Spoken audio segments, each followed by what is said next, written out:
Welcome. आज एक नए टॉपिक के साथ हम नई शुरुआत कर रहे हैं। आज हम 20वीं शताब्दी के एक महत्वपूर्ण अभिनेता और अभिनय सिद्धांत के रचनाकार माइकल चेखव के बारे में जानेंगे। माइकल चेखव 20वीं शताब्दी के रंगमंच के एक महत्वपूर्ण व्यक्तित्व थे, जिन्होंने माइकल चेखव का अभिनय मंच पर देखा वो उन्हें असाधारण अभिनेता मानते थे। उनका मानना था कि वो असाधारण अभिनेता थे। माइकल चेखव अपने समय के महत्वपूर्ण निर्देशक स्तानिस्लावस्की, वख्तान गोब, मैक्स राइनहार्ट, मेयर होल्ड, इन सब के साथ काम किया और सबों ने इनकी अभिनय की प्रतिभा को दिल से सराहा।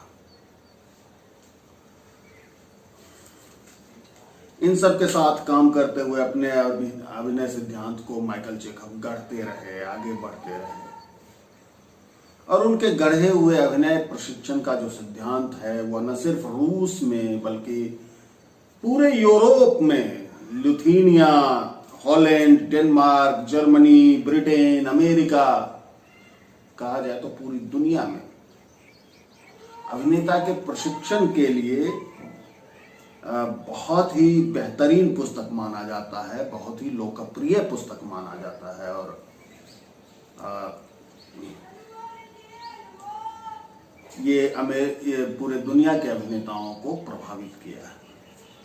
तो आज हम उसी माइकल चेखव के बारे में जानने की कोशिश कर रहे हैं, समझने की कोशिश कर रहे हैं। तो आज हम माइकल चेखव के जीवन के बारे में समझने की कोशिश करेंगे। मेरा मानना है कि अगर किसी व्यक्तित्व का कृतित्व को समझना है तो उनके जीवन को थोड़ा समझे बिना, उनके जीवन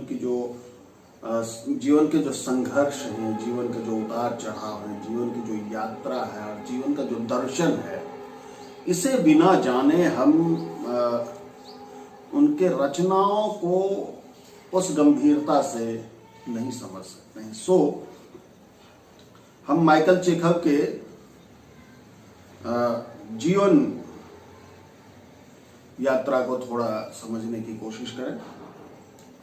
माइकल चेखव, जिनका पूरा नाम माइकल अलेक्जेंड्रोविच चेखव था, माइकल अलेक्जेंड्रोविच चेखव, इनका जन्म 16 अगस्त 1891, 16 अगस्त 1891 रूस के पीटर्सबर्ग, सेंट पीटर्सबर्ग में हुआ। इनके पिता अलेक्जेंडर चेखव,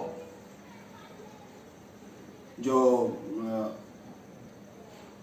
उस समय के अलेक्जेंडर चेखव एक खोज करता थे, वो हमेशा खोज में डूबे रहते थे। और अलेक्जेंडर चेखव उस समय के महान नाटककार या दुनिया के महान नाटककार, जिन्हें आज भी हम दुनिया के महान नाटककार में गिनते हैं, अंतोन चेखव, एंटोन चेखव, रूस के महान नाटककार, उनके भाई थे अलेक्जेंडर चेखव। अलेक्जेंडर चेखव खोज करता थे, जैसा कि मैंने पहले ही कहा, और वो हमेशा किसी ना किसी प्रयोग में डूबे रहते थे, प्रयोग के ख्वाब में डूबे रहते थे।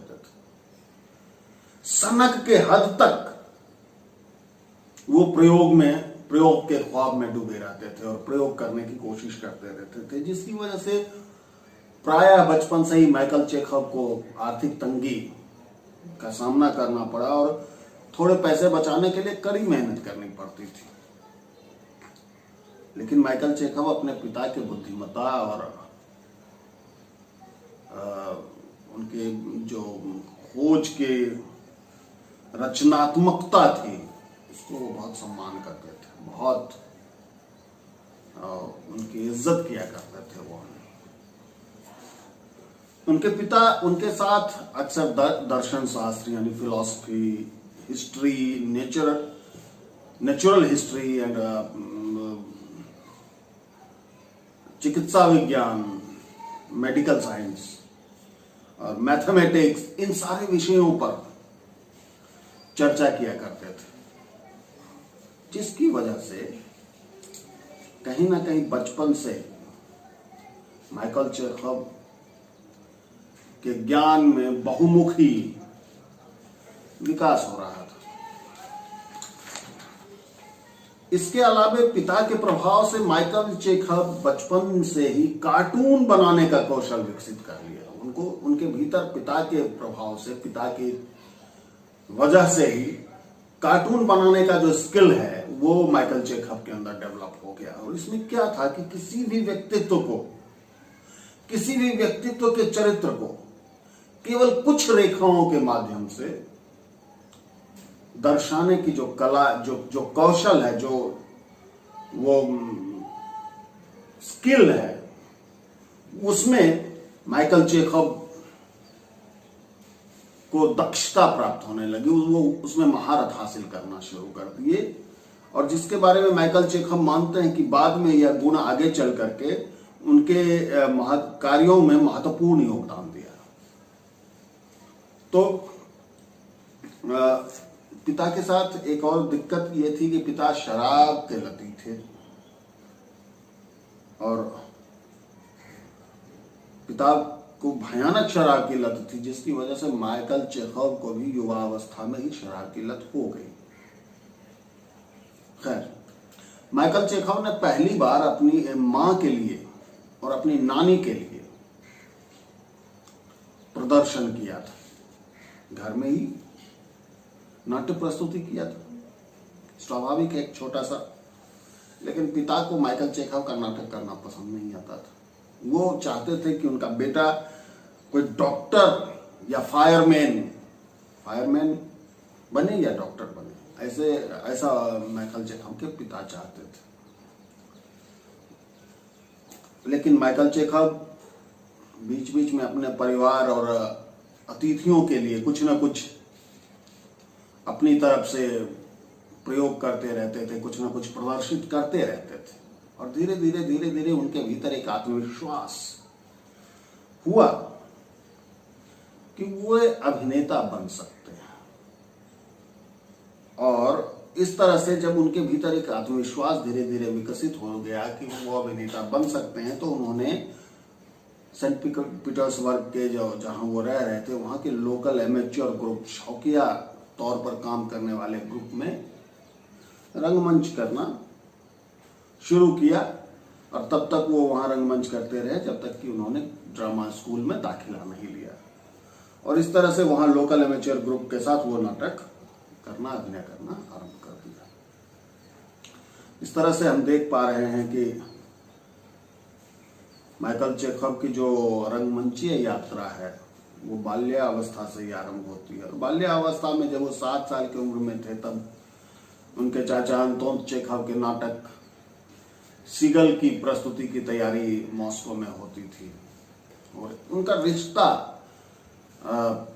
बचपन से ही रंगमंच से जुड़ चुका था, और वो रंगमंच करना शुरू कर लिए थे। और धीरे धीरे जब उनमें आत्मविश्वास पैदा हो गया कि वो अभिनेता बन सकते हैं, इस पेशा को उन्हें अपनाना चाहिए, वो चुन सकते हैं, तो उन्होंने एक लोकल एमेच्योर ग्रुप को ज्वाइन कर लिया। और धीरे धीरे उसमें नाटक करते करते फिर उन्होंने डिसाइड किया कि मुझे अब इसकी एक प्रोफेशनल ट्रेनिंग, एक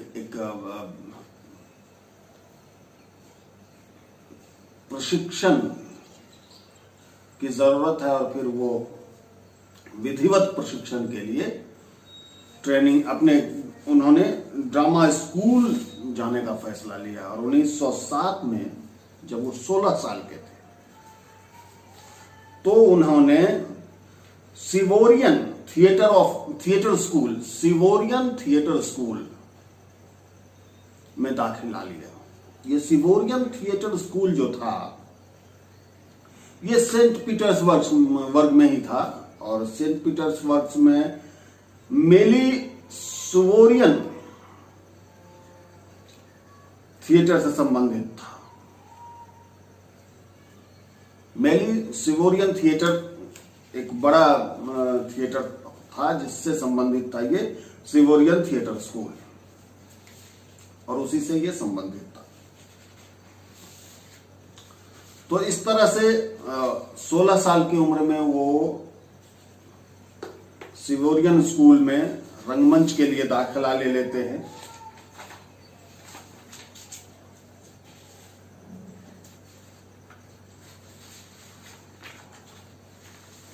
और विधिवत रंगमंचीय अध्ययन शुरू करते हैं। उन्हें यहां पर 2 शिक्षक ने मूल रूप से प्रभावित किया। वो थे B.S. ग्लेगलिन और N.N. आर्बेटोव। इन दोनों ने माइकल चेखव को प्रभावित किया, उनको भविष्य में रंगमंच के प्रति सोचने के लिए प्रेरित किया। यही उन्होंने यह सोचना आरंभ किया कि एक ही भूमिका को अलग अलग अभिनेता प्रस्तुत करता है तो वह अलग अलग क्यों होता है। उन्हें लगा कि एक ही अभिनय शेक्सपियर के ओथेलो को ग्लेगलिन जब कर रहे हैं तो अलग, और उन समय के दूसरे तीसरे अभिनेता जो प्रसिद्ध अभिनेता थे तो वो सब जब भूमिका करते थे एक ही ओथेलो को, तो वो अलग अलग क्यों होता है। और इस सवाल को माइकल चेखव ने सोचना शुरू किया, और इस आसान सा उत्तर जो इस सवाल का हम लोग दे सकते हैं कि वे अलग अलग व्यक्ति थे, इसीलिए अलग अलग भूमिकाएं, वो एक ही भूमिका अलग अलग रूप से प्रस्तुत करते थे। लेकिन इस आसान से उत्तर से माइकल चेखव संतुष्ट नहीं हो पा रहे थे। उन्होंने इस पर लगातार सोचना शुरू किया, और बाद में उन्हें समाधान पता चला। उन्होंने समाधान ढूंढा कि ये जो फर्क है ना, ये क्रिएटिव इंडिविजुअलिटी, स्वायत्त रचनात्मकता की वजह से अलग अलग हो पाता है। और ये क्रिएटिव इंडिविजुअलिटी से उनका तात्पर्य था क्रिएटिव फ्रीडम, रचनात्मक स्वतंत्रता। इस पर हम लोग आगे भी चर्चा करेंगे। उस समय का जो ड्रामा स्कूल था, जब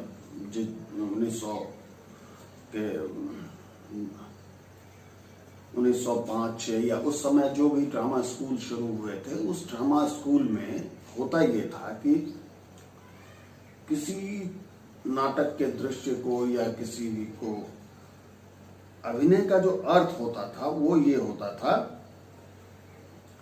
कि जो शिक्षक अभिनय करके बता दिया, छात्र उसी का नकल करते थे। अब कोई सीन नाटक का करना है या कुछ भी करना है तो उसमें जो शिक्षक ने एक बार करके बताया कि इसको ऐसे करना है, हाथ को ऐसे लेकर के ऐसे बोलना है, तो अब एक्टर उसी को कॉपी करने की कोशिश करेगा कि हाथ को ऐसे लेकर के ऐसे करेंगे। हाथ को कैसे बोले थे वो ऐसे लेके ऐसे, वो उसी के प्रयास में उसका नकल करना ही चलता था। बाद में माइकल चेखव ने इस पर सवाल उठाया, प्रश्न किया कि इसका ये मतलब है कि विद्यार्थी अभिनय के आधारभूत सिद्धांतों को जान ही नहीं पाते, सीख ही नहीं पाते, ग्रहण ही नहीं कर पाते। अगर ग्रहण करेंगे तो वो केवल नकल क्यों करेंगे भला?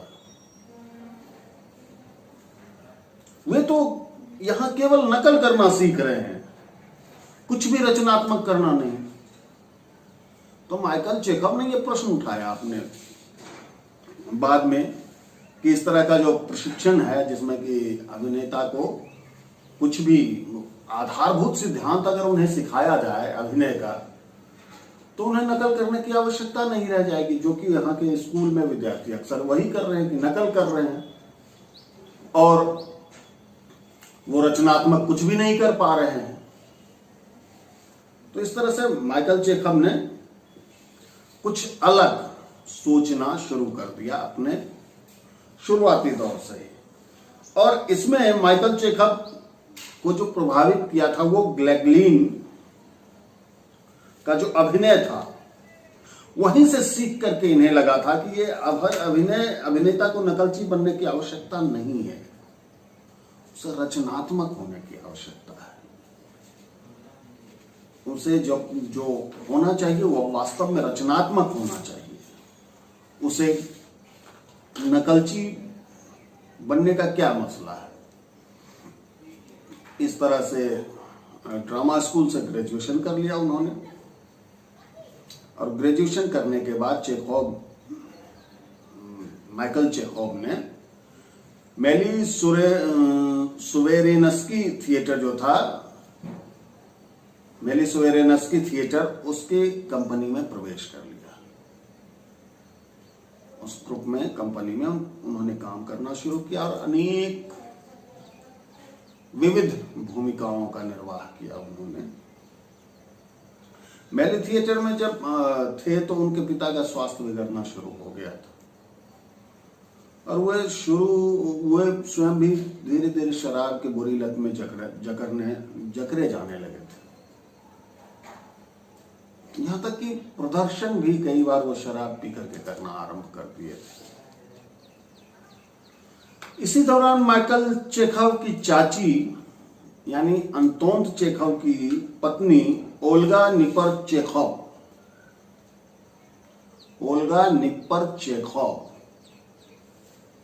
वो जो कि मॉस्को आर्ट थिएटर की सुप्रसिद्ध अभिनेत्री थी और फाउंडर मेंबर में से थी, जो शुरुआती अभिनेत्रियों में से थी, और जो अंतोन चेखव से जिनकी शादी हुई थी, वो मॉस्को आर्ट थिएटर के ही एक ट्रुप के साथ, यात्रा के साथ वो आती हैं कुछ प्रदर्शन के लिए सेंट पीटर्सबर्ग, और वहाँ उनकी मुलाकात माइकल चेखव से होती है। और वो माइकल चेखव को सलाह देती हैं कि वो मॉस्को आर्ट थिएटर आकर के ज्वाइन कर लें। मॉस्को आर्ट थिएटर ज्वाइन करने का और वो वादा भी करती हैं कि मैं स्टेनिस्लावस्की से इस सिलसिले में बात करूंगी। और फिर मॉस्को आर्ट थिएटर में कई ऑडिशन देने पड़े माइकल चेखव को। ऐसा नहीं कि उनके चाचा और चाची रिश्तेदार उस थिएटर ग्रुप से जुड़े थे तो उन्हें यूं ही रख लिया गया, बल्कि कई ऑडिशन देने पड़े। और ऑडिशन पास करने के बाद 16 जून 1912 को उन्हें मॉस्को आर्ट थिएटर से बुलावा आया। उनका दाखिला उनको मिला, वहां ज्वाइन करने के लिए उन्हें आमंत्रण मिला। ऑडिशन के बाद जो स्टेनिस्लावस्की ने माइकल चेखव के लिए कमेंट लिखा था, वो मुझे लगता है कि उस पर उसे जानना ठीक रहेगा। वो लिखते हैं, प्रतिभाशाली, आकर्षक, भविष्य का उम्मीद। ये कमेंट था माइकल चेखव के लिए स्टेनिस्लावस्की का। तो इस तरह से माइकल चेखव बचपन से अपने घर से यात्रा आरंभ करके रंगमंच का, और उस समय देश की सबसे प्रतिष्ठित और दुनिया की सबसे प्रतिष्ठित संस्थान कहा जाए मॉस्को आर्ट थिएटर में तक की यात्रा वो कर लेते हैं अपने रंगमंचीय जीवन में। और जब वो माइकल चेखव रंगमंच प्रारंभ करते हैं और मॉस्को आर्ट थिएटर तक पहुंचते हैं, तब तक हम सब जानते हैं कि दुनिया में नेचुरलिज्म, रियलिज्म का डंका बज रहा था रंगमंच में। वही प्रतिनिधि शैली था रंगमंच का। रंगमंच का पर्याय बन चुका था वो यथार्थवाद, और उसके अगुवा के रूप में रूस में और पूरी दुनिया में भी स्टेनिस्लावस्की थे, जो मंच पर यथार्थ के चरम को, प्रकृतिवाद के चरम को उपस्थित करने के लिए लगातार संघर्ष कर रहे थे, लगातार प्रयास कर रहे थे। और उसी समय उनके प्रतिपक्ष में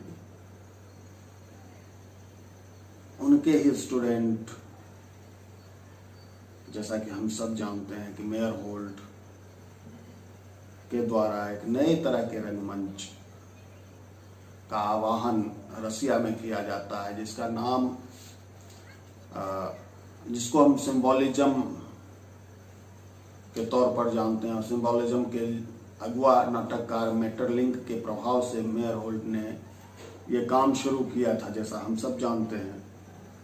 और इस तरह से रंगमंच में एक तरफ यथार्थवाद अपने चरम पर था, दूसरी तरफ एक नई धारा के रूप में यथार्थवाद के विपरीत प्रतीकवाद, और फिर प्रतीकवाद से भी आगे बढ़ करके मेयरहोल्ड ने प्रतीकवाद पर ही ठहरना पसंद नहीं किया, बल्कि उसके आगे की भी यात्रा की। तो ये लेकिन जो 16 और 18 तक की जो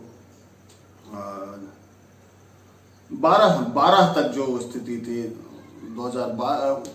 1912 तक की जो यात्रा, जहां तक हमने अभी तक मेयरहोल्ड को देखा है, माइकल चेखव की यात्रा को जहां तक हमने देखा है, जब वो मार्शल आर्ट थिएटर तक आए हैं, तो तब तक प्रतीकवाद ही रंगमंच में एक दूसरा एंटी नेचुरलिज्म के रूप में खड़ा हुआ थिएटर स्टाइल था। तो इस तरह से हम देख पा रहे हैं कि दो विपरीत ध्रुव के रंगमंच के बीच में कहीं ना कहीं माइकल चेखव का लालन पालन हो रहा है।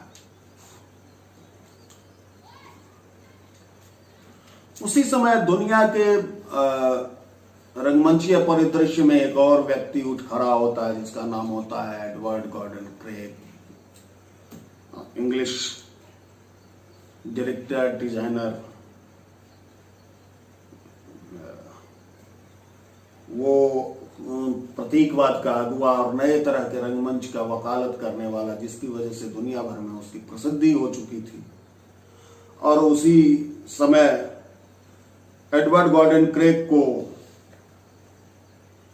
स्टेनिस्लावस्की निमंत्रण देकर के बुला लेते हैं रसिया कि आइए मेरे लिए एक शेक्सपियर का नाटक हेमलेट, उसकी प्रस्तुति कर दीजिए, उसे मंचित कर दीजिए। और उसी समय माइकल चेखव ज्वाइन कर चुके थे।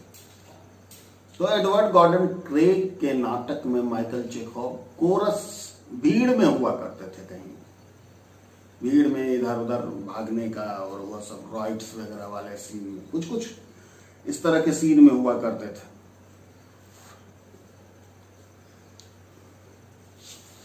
अब एडवर्ड गॉर्डन क्रेग जो थे वो यथार्थवाद और प्रकृतिवाद के घोर विरोधी थे, जैसा हम सब जानते हैं।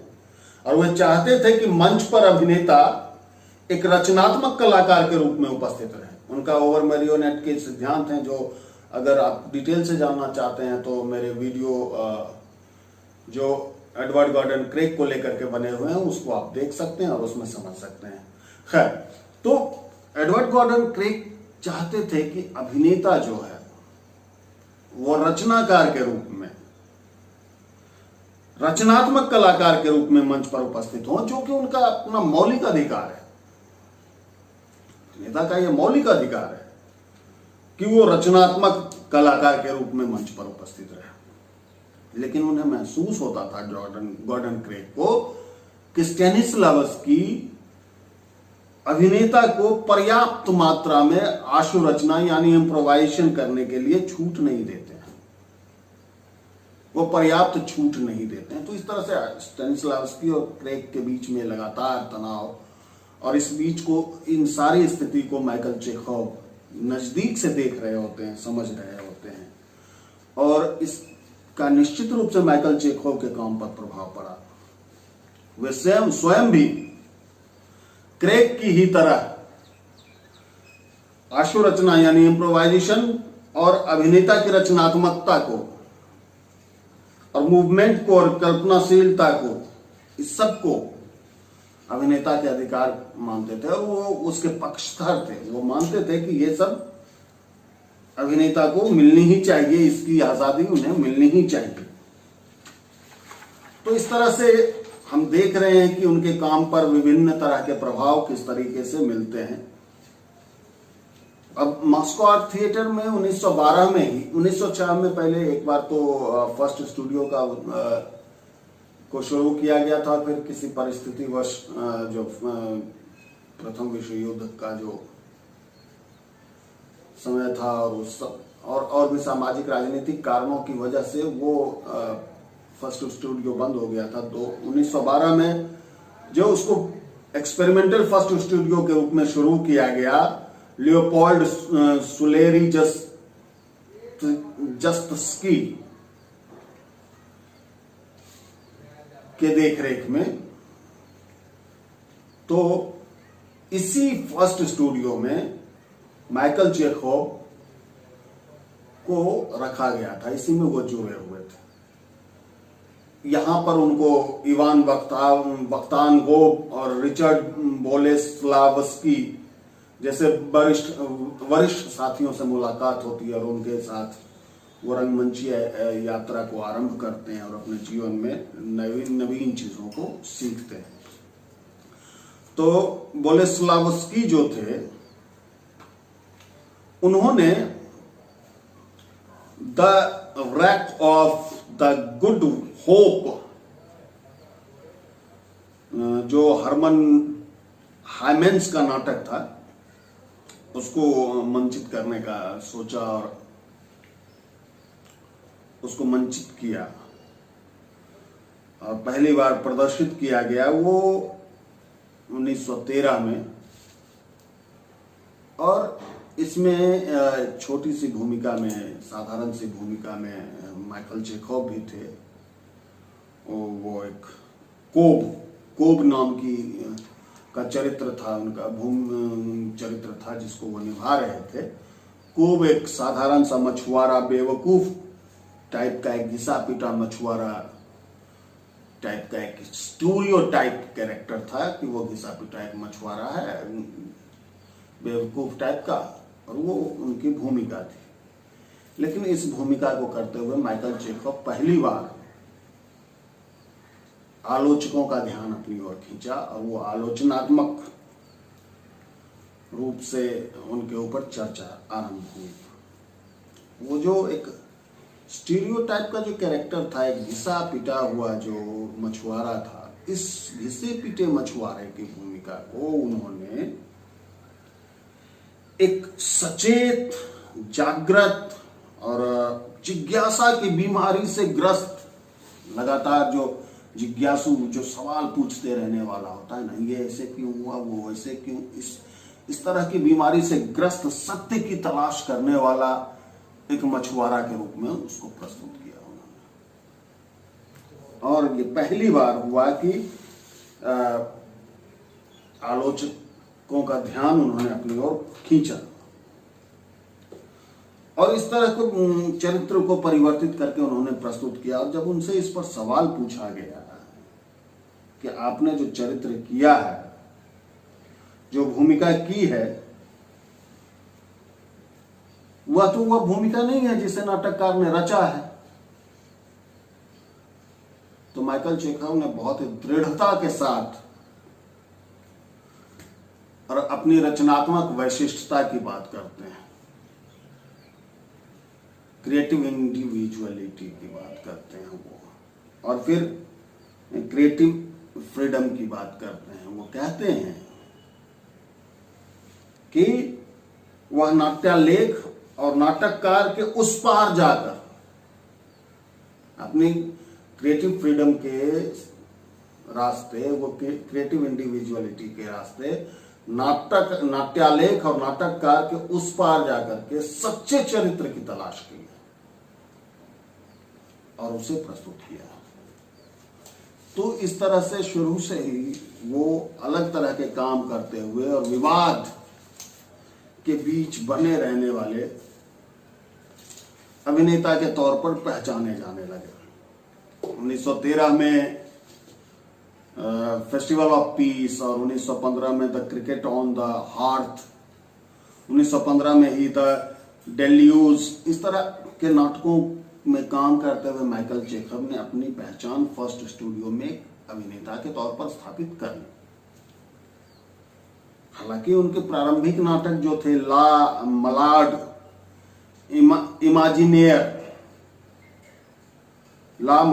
इमेजिनेयर को देखते हुए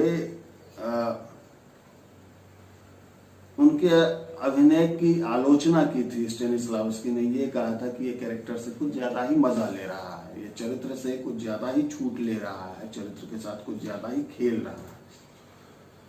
और किसी और मौके पर माइकल चेखव से नाराज होकर के स्टेनिस्लावस्की ने यहां तक कह दिया था कि ये हमारे रंगमंच का अल्सर है, नासूर है, फोड़ा है। तो इस तरह की आलोचनाओं का शिकार भी उन्हें लगातार होते रहना पड़ा, क्योंकि वो हमेशा कुछ क्रिएटिव, कुछ नई रचनात्मकता लेकर के आते थे, बिल्कुल ही अलग रास्ते, अलग दरवाजे वो खोल लेते थे जो बंधे बधाए फ्रेम को तोड़ता था। तो इसलिए उन्हें आलोचनाओं का भी शिकार होना पड़ता था। खैर,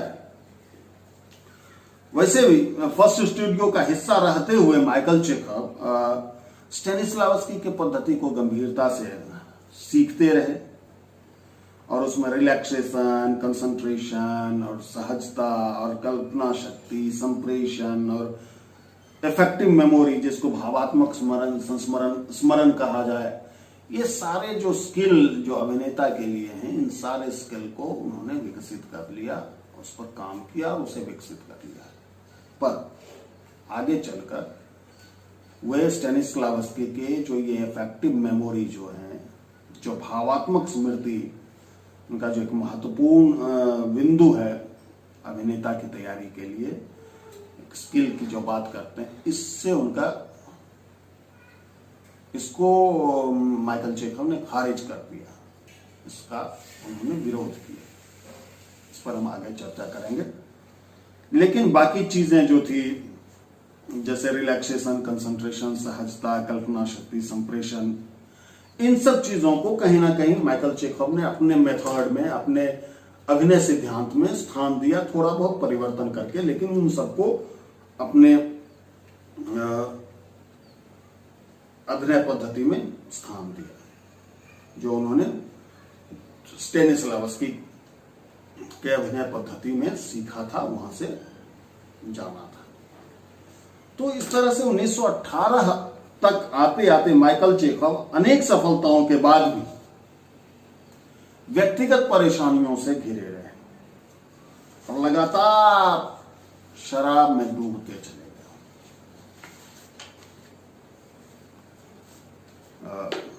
16 के आसपास पिता को गला के कैंसर हो गया और गला के कैंसर से जूझते हुए वो मर गए। फिर उनकी शराब की लत और बढ़ गई माइकल चेखव की। उसके बाद 1917 में रूस की क्रांति हुई, जो निश्चित तौर पर रूस की क्रांति ने रूस के जनजीवन को अपने तौर से प्रभावित किया। फिर 1918 में इस हद तक वो शराब से डूब गए, शराब में डूब चुके थे कि पत्नी ने तलाक दे दिया। एक बेटी थी, उसको लेकर के चली गई। मां की मृत्यु हो गई। उनका जो कजन भाई, चचेरा, ममेरा, फुफेरा, जो भी हो, कजन भाई जो था माइकल चेखव का, उसने आत्महत्या कर लिया, वो भी माइकल चेखव के ही बंदूक से। तो इस तरह के तमाम परेशानियों से वो जूझते रहे और मां के मृत्यु के बाद तो इस हद तक वो आत्मघाती अवसाद तक, आत्मघाती अवसाद में डूब गए थे। वो लगातार आत्महत्या की तरफ सोचते रहने वाले डिप्रेशन में डूबते चले जा रहे थे इस गहन अंधकार के समय में।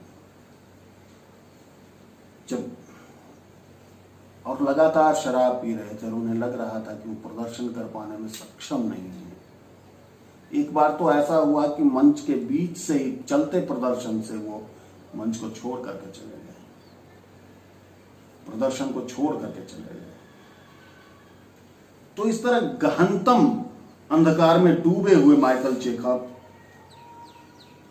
अपने आप को पुनः प्राप्त करने के लिए, पुनः वापसी के लिए एंथ्रोपोसॉफी नामक विधा की तलाश शुरू की। ये एंथ्रोपोसॉफी जो है, ये मानव के मानसिक एवं शारीरिक स्वास्थ्य से संबंधित ज्ञान विज्ञान, एक आध्यात्मिक, जिसे आध्यात्मिक विज्ञान भी कहते हैं ये, और जिसे रोडोल्फ स्टाइनर ने आरंभ किया, विकसित किया, जिसे रोडोल्फ स्टाइनर ने। तो इस एंथ्रोपोसॉफी की तलाश उन्होंने शुरू किया, उस तरफ बढ़ना शुरू किया। रोडोल्फ स्टाइनर के एंथ्रोपोसॉफी उस समय रसिया में बहुत पॉपुलर थे, बहुत लोकप्रिय थे, और कला जगत में भी बहुत लोकप्रियता थी। कई सारे पेंटर, आर्टिस्ट, पोएट, नॉवेलिस्ट, उपन्यासकार, प्लेराइट, कई सारे आर्टिस्ट रुडोल्फ स्टाइनर के इस एंथ्रोपोसॉफी की ओर आकर्षित थे, और वो कहीं ना कहीं उसके साथ जुड़े हुए थे। तो माइकल चेखव ने अपने आप को अवसाद में डूब चुके अवसाद में जीवन को वापसी के लिए इसी एंथ्रोपोसॉफी की तरफ झुकना शुरू किया, इसका खोज करना शुरू किया। और इस एंथ्रोपोसॉफी क्या परिणाम, क्या प्रभाव उनके जीवन और उनकी रचनात्मक और उनके अभिनय सिद्धांत पर होता है, इसके संबंध में जानेंगे हम अगली कक्षा में। तब तक के लिए एक विराम।